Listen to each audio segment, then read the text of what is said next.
আসসালামু আলাইকুম। আজকে আমরা জানবো ওটস স্যালাইন খাওয়ার সঠিক নিয়ম।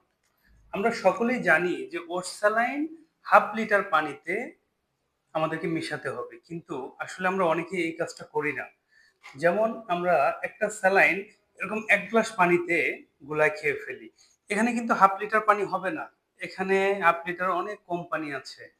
আমরা অনেক সময় এটা বুঝে না বুঝে করি, অথবা আমরা মনে করি যে আমরা যদি একটা স্যালাইন ১ গ্লাস পানিতে মেশাই সেক্ষেত্রে হয়তোবা লবণের পরিমাণটা বেশি লাগবে, খেতে একটু স্বাদ হবে। আসলে আমরা যদি এই কাজটা করি সেক্ষেত্রে লবণের পরিমাণ বেশি হওয়ার কারণে আমাদের কিডনি বিকল হয়ে যেতে পারে।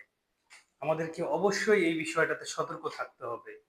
এছাড়াও আমরা অনেক সময় চিন্তা করি যে আমার বাচ্চার ডায়রিয়া হয়েছে, আমার বাচ্চা তো এতগুলো পানি খেতে পারবে না। তাহলে আমি পানির পরিমাণটা কমায় দেই, স্যালাইন একটু পরিমাণ মতো দিয়ে দেই। আসলে এই মেজারমেন্টটা যদি ঠিক না হয়, তো আপনার হাতেই হতে পারে আপনার সন্তানের মৃত্যু। এভাবেই আপনি আপনার সন্তানকে মৃত্যুর মুখে ঠেলে দিচ্ছেন।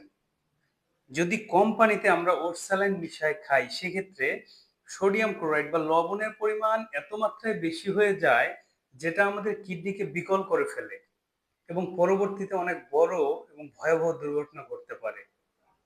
আশা করি আমরা সকলেই বুঝতে পেরেছি। আমরা সকলেই সতর্ক থাকব, নিজে জানবো, অন্যকেও এ বিষয়ে জানিয়ে দেব।